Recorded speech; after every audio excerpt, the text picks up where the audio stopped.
सभी का आज की प्रेस कॉन्फ्रेंस में स्वागत है। कुछ पहले बेसिक आंकड़े आप सबके समक्ष रखना चाहूंगा कि राज्य सरकार के द्वारा क्या तैयारी की गई है। इसमें आप यदि आप नोट करना चाहिए तो नोट कर लीजिए।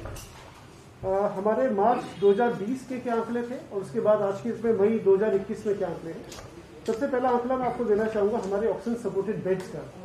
ऑक्सीजन सपोर्टेड बेड्स हमारे मार्च 2020 में 673 थे, 673। आज की डेट में हमारे ऑक्सीजन सपोर्टेड बेड 5500 के ऊपर है। तो 673 से ये आंकड़ा हमारा ऑक्सीजन सपोर्टेड बेड का 5500 बढ़ गया। इसी प्रकार से हमारे आईसीयू 216 थे मार्च 2020 में और अब ये आंकड़ा बढ़ के 1390 हो गया, 1390। तो आईसीयू हमारे सब्सटेंशियली बड़े हैं। इसके बाद जो नंबर ऑफ वेंटिलेटर्स हमारे डिफरेंट फैसिलिटीज में लगे थे, मार्च 2020 को ये आंकड़ा 116 था, 116, और आज ऑन डेट हमारा ये आंकड़ा 876 है, यानी कि इसमें भी काफी गुना बढ़ोतरी हुई है। इसके बाद यदि आप ऑक्सीजन सिलेंडर्स देखेंगे तो ऑक्सीजन सिलेंडर्स जो हमारी अलग अलग फैसिलिटी में थे वो 1193 थे, 1193 हमारे मार्च 2020 में। आज की डेट में करीब 9900 सिलेंडर्स हैं जो हमारे डिफरेंट फैसिलिटीज में ऑपरेट कर रहे हैं। इसी प्रकार आप ऑक्सीजन कॉन्सेंट्रेटर्स का यदि देखेंगे, जो सबसे मेन, ये सारी चीजें वो मुख्य बिंदु हैं जो कोविड से फाइट करने के लिए सबसे महत्वपूर्ण है। ऑक्सीजन कॉन्सेंट्रेटर्स यदि आप देखेंगे तो मार्च 2020 में हमारे पास 214 थे, 214। आज ऑन डेट हमारा अब ये फिगर 275 थे और आज ऑन डेट ये फिगर हमारा 1293, 1293 हो गया, ऑलमोस्ट 5 गुना। इसी प्रकार हमारी एम्बुलेंसेज आप देखेंगे, करीब 214 एम्बुलेंसेज हमारे पास थी और अभी हमारे पास जो नई एम्बुलेंसेज हैं जिसमें एएलएस और बीएलएस एम्बुलेंस भी सम्मिलित है, ये करीब 360 के आसपास है। हमारी जो ट्रूनाट मशीन्स हैं, पिछले एक साल में हमने करीब 64 ट्रूनाट मशीन्स हमने अपने सारे हॉस्पिटल्स में लगाई हैं, अलग अलग हॉस्पिटल्स में। इसी प्रकार हमारी गवर्नमेंट टेस्टिंग जो एक ही लैब थी हमारे पास, आज के में 10 सरकारी लैब्स हमारा लगातार टेस्ट कर रही हैं। प्राइवेट टेस्टिंग लैब्स जो हमारे पास पिछले साल कोई नहीं थी, आज ऑन डेट हमारे पास 26 प्राइवेट लैब्स हैं लगातार टेस्ट कर रही हैं। तो सब्सटैंशियली कोविड से फाइट करने के लिए राज्य सरकार के द्वारा पिछले एक साल में सब्सटैंशियल वृद्धि की गई है और हम लोग लगातार इसी पे ही आगे भी वृद्धि करेंगे। जैसे मैंने आपको पहले भी बताया है, हमारे आगे जो 15 दिन का फ्यूचर प्लान है उसमें हमारे एक 500 बेड की फैसिलिटी हम लोग सुशीला तिवारी में क्रिएट कर रहे हैं। इसमें ऑलमोस्ट 100 बेड्स के हमारे आईसीयू इत्यादि होंगे। साथ ही साथ हमारा एक 500 बेड की फैसिलिटी ऋषिकेश में भी होगी। इसमें अगेन हमारा 100 बेड का आईसीयू होगा जो एम्स में बनेगा। इसके अलावा हम जॉली ग्रांट में भी करीब 200-300 बेड ऑक्सीजन के ऐड करेंगे। साथ ही साथ हमारा अन्य जो हमारे गवर्नमेंट के हॉस्पिटल्स हैं उन सभी में ऑक्सीजन बेड सपोर्ट करने की लगातार कार्रवाई चल रही है। तो एक बेसिक आंकड़े में आपके समक्ष रखना चाहता था कि राज्य सरकार ने पिछले एक साल में किस प्रकार से तैयारी करी है और अगले 15 दिन में और क्या हमारा रोड मैप रहेगा। सर, आप वेंटिलेटर की बात कर रहे हैं, ऑक्सीजन का लेवल जो है अस्पतालों में उस मात्रा में नहीं जा रहा। भारत सरकार ने बकायदा इसके लिए एक आदेश भी जारी किया है कि अगर वेंटिलेटर लगाना है तो 25 एलपीएम में जो उसको होना चाहिए। लेकिन हमारे इतना प्रेशर है ऑक्सीजन लाइनों में कि हम इन तरीके के वेंटिलेटर्स को इस्तेमाल कर सकें लोगों के लिए। ये मैं बता रहा हूँ जरा, जो ऑक्सीजन सपोर्टेड बेड हैं उसमें 10 लीटर प्रति मिनट की दर से सप्लाई होनी चाहिए और जो आईसीयू बेड हैं उसमें 24 लीटर प्रति मिनट के हिसाब से सप्लाई होनी चाहिए। तो जितने बेड हमारे पास हैं, ऑक्सीजन सपोर्टेड बेड और आईसीयू बेड, इनके लिए हमें 165.18 मेट्रिक टन ऑक्सीजन चाहिए। अभी जो बेड ऑक्युपाइड हैं, जो भरे हुए हैं, उनके लिए हमें लगभग जो है 130 मेट्रिक टन चाहिए और अभी हमें जो उपलब्ध है वो 126 मेट्रिक टन जो है औसत के हिसाब से प्रतिदिन उपलब्ध हो रहा है और 5 मेट्रिक टन जो है जो हमारे हॉस्पिटल हैं वहाँ पर जो प्लांट्स लगे हैं उससे उपलब्ध हो रहा है और बहुत शीघ्र जो है जो और हॉस्पिटल में लगने हैं प्लांट्स, उससे हमें 4 मेट्रिक टन उपलब्ध हो जाएगा। भारत सरकार ने जो एलोकेशन दिया है हमें वो है 183 मेट्रिक टन, लेकिन इसमें एक दिक्कत ये है कि इसमें हमारा 60 मेट्रिक टन जो है वो प्रदेश से बाहर से है और ये 40 मेट्रिक टन जमशेदपुर से है, लिंडे के प्लांट से, झारखंड राज्य में, और 20 मेट्रिक टन ये बंगाल से है, दुर्गापुर से। अब इसके लिए हमें 12 कंटेनर्स चाहिए जो हमें उपलब्ध होने चाहिए, क्योंकि वहाँ से आने में करीब 26-27 घंटे लगते हैं। तो लगातार सप्लाई जारी करने के लिए 12 कंटेनर्स चाहिए। आज हमें 2 कंटेनर उपलब्ध हुए हैं और शुक्रवार तक ये उम्मीद है कि हमें 4 कंटेनर और मिल जाएंगे। तो अभी जो स्थिति है वो जितने पेशेंट अभी हैं उस हिसाब से तो ठीक है। आगे आने वाले समय में ऑक्सीजन सप्लाई की हमें ज़रूरत पड़ेगी और जो बाहर से अलॉटमेंट किया है वो भी आवश्यकता उसकी पड़ेगी कि लगातार आपूर्ति होती रहे। सर लेकिन अस्पतालों के अगर हालात देखें कि लोड मरीजों का ज्यादा है, ऑक्सीजन की सप्लाई उस तरीके से नहीं हो पा रही है, जो बेड में सप्लाई जानी है वहाँ से 2 और 3 LPM में ही जो है सप्लाई हो पा रही है, जबकि आपको खुद जो है जो 70 से नीचे ऑक्सीजन रेट पे जो जा रहा है उसको पहले जो 10 से ऊपर की चाहिए या 5 से ऊपर की चाहिए, लेकिन उसे 2 और 3 में कैसे जो आप एडजस्ट करवा पा रहे हैं, क्योंकि दूर में लगातार मौतों का आंकड़ा बढ़ता चला जा रहा है। तो कहीं ऐसा तो नहीं कि ये ऑक्सीजन की कमी के चलते नहीं हो रहा है।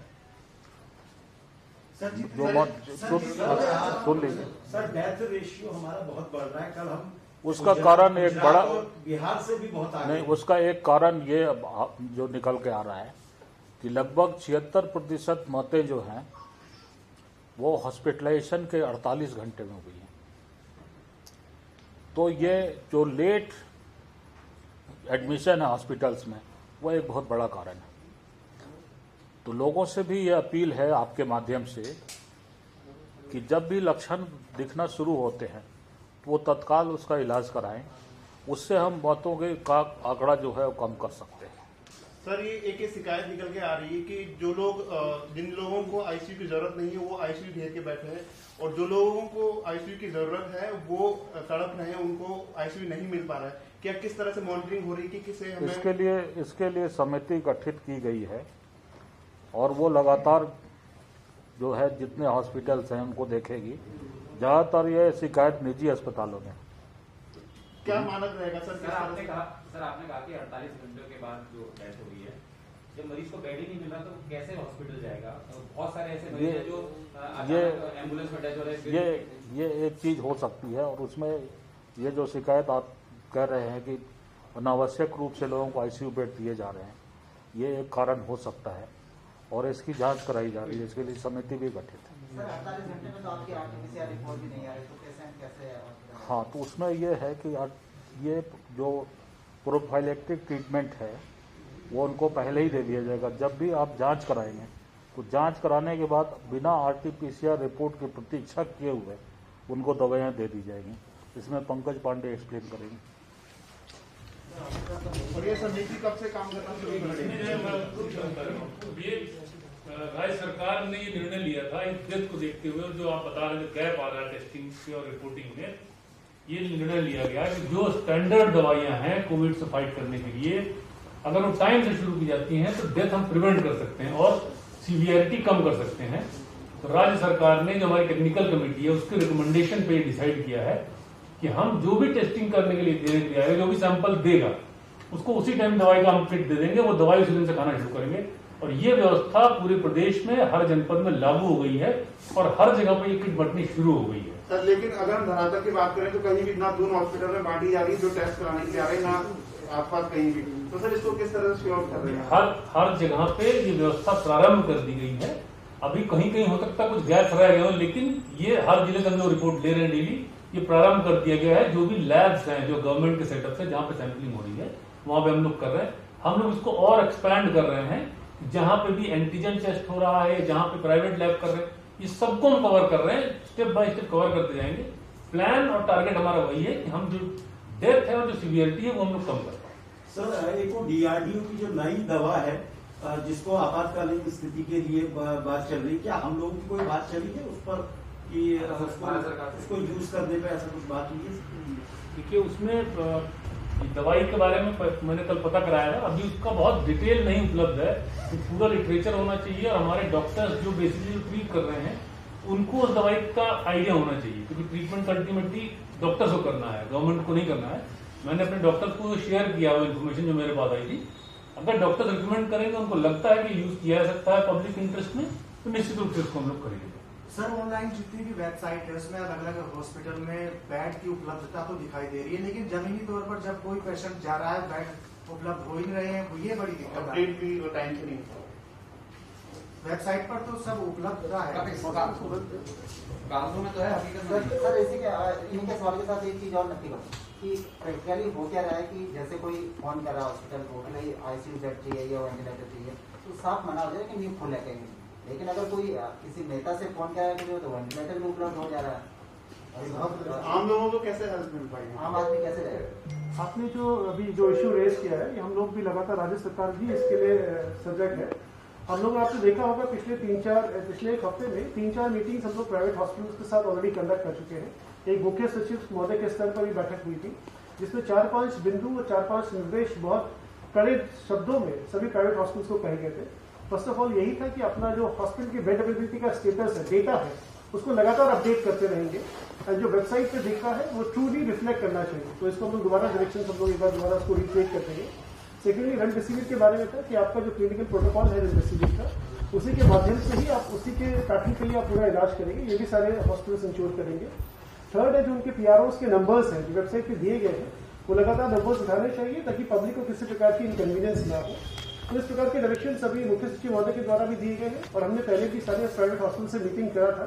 सेकेंडली, ऐसा आपको पता है लगातार हमारी स्पेशल एक टास्क फोर्स एक्टिव बनी है, जो आईजी साहब उसको लगातार कहीं पर कंप्लेंट्स इस प्रकार की आ रही है उसको भी हम लोग देख रहे हैं। साथ ही साथ हमने एक और टास्क फोर्स का गठन किया जिसमें डीएम और हमारे पुलिस और हमारे मेडिकल डिपार्टमेंट के रिप्रेजेंटेटिव होंगे, जो लगातार इन सारी शिकायतों पर चेक करके उस पर फिर आगे कार्रवाई करेंगे। सर, रेमडेसिविर को लेकर जो है, जो सीएमओ के माध्यम से प्राइवेट अस्पतालों को मुहैया कराई जा रही है, उसका भुगतान किस तरीके से जो प्राइवेट अस्पतालों से सीएमओ को किया जा रहा है, क्या उसके मानक है? देखिए, जो रेमडेसिविर के जो रेट्स हैं वो भारत सरकार ने तय किए हैं और जितने रेट्स तो गवर्नमेंट को उपलब्ध हो रही है वही उतना ही पैसे में उनको ट्रांसफर हो रही है प्राइवेट वालों को। और हमने एक डायरेक्शन ये भी दिया हुआ है कि प्राइवेट हॉस्पिटल भी उतने ही रुपए में फर्दर जो पेशेंट को उपलब्ध कराएंगे जितने रुपए में हमने उनको उपलब्ध कराई है। तो एक्स्ट्रा कोई चार्जेस नहीं लिए जाएंगे, ऑलरेडी डायरेक्शन दिए गए। और ये मैं बताना चाहूंगा कि जो 4 कंपनीज अलॉटेड है, जो जिनका कोटा अलॉटेड है हमारे स्टेट को, उन चारों को रेट अलग अलग है। तो कभी कम रेट वाली आती है, कभी ज्यादा रेट वाली आती है। जो भी आती है वो हम लोग सबको इमीडिएटली बांट देते हैं और जो भी रेट होता है उसमें मेंशन रहता है, क्योंकि बिल होते हैं साथ में, वहां से हमको कंपनी बिल मिलते हैं। तो कोई कम की है कोई ज्यादा की, लेकिन जो रेट हमको मिलता है एक्जैक्टली वही रेट पे उनको ट्रांसफर करते हैं। सर, लेकिन आपके यहाँ से जीरो बिलिंग पर जो है उन लोगों को दिया जा रहा है, लेकिन उसके बावजूद पैसा लिया जा रहा है, वो पैसा किसी और मद में लिया जा रहा है, वो पैसा जा कहाँ है? जब आप जीरो बिलिंग कर रहे हैं तो पैसा किस तरीके से जीरो बिलिंग का कोई मामला नहीं है। गवर्नमेंट एक्चुअली दो कंपनीज मैं बता रहा हूँ आपको, 2 कंपनीज हैं जिनको एडवांस पैसा जा रहा है। आप मैं बता रहा हूँ सर, मेरा सवाल ये है कि जो सीएमओ जो प्राइवेट हॉस्पिटल की बिलिंग कर रहा है वो जीरो की कर रहा है, तो आप पैसा कैसे ले रहे हैं उनसे? आप ये मामला मेरे संज्ञान में नहीं है, या आप मुझे ट्रांसफर कर दीजिए, निश्चित रूप से चेक करेंगे। मैं आपको बताना चाहूंगा, एक 2 कंपनी है जो एडवांस पेमेंट ले रही है, उसको हम लोग अपने बैंक अकाउंट से पैसा एडवांस ट्रांसफर कर रहे हैं। वो हमको पहले इनवॉइस से कुछ नहीं मिलता है, उसमें वो डायरेक्टली कंपनी को हम पैसा ट्रांसफर करते हैं, फिर वो लोग जब सप्लाई करते हैं उसी के साथ पूरा बिल देते हैं। वो पूरा बिल हमारे पास आता है, वो पूरा हमारे पास रिकॉर्ड मौजूद है। अगर सीएमओ भी जब आगे ट्रांसफर कर रहे हैं तो उनको भी उसी बिल के उस एवज से ही देना चाहिए बना के। अगर इसमें कोई गैप है तो निश्चित रूप से उसको चेक करके इसको सही किया जाएगा, उनको कोई दिक्कत नहीं। सीए सर, कुछ कर्मचारी संघ जो है ये कह रहे हैं कि 15 दिन के लिए सरकारी दफ्तर पूरी तरीके से बंद कर दिए जाएं। सर, पैंडेमिक के हालात में ये क्या कर्मचारी संघों की ब्लैकमेलिंग है एक तरफ से, कि जब इतने हालात खराब हैं, 50% कर्मचारी बुलाए गए, उसके बावजूद ये प्रेशर डाल रहे हैं कि पूरे डिपार्टमेंट बंद कर दिए जाए? इनकी मांग जरूर है, लेकिन सरकार का काम तो चलता ही रहता है, इसलिए पूर्ण रूप से बंद नहीं किए जा सकते।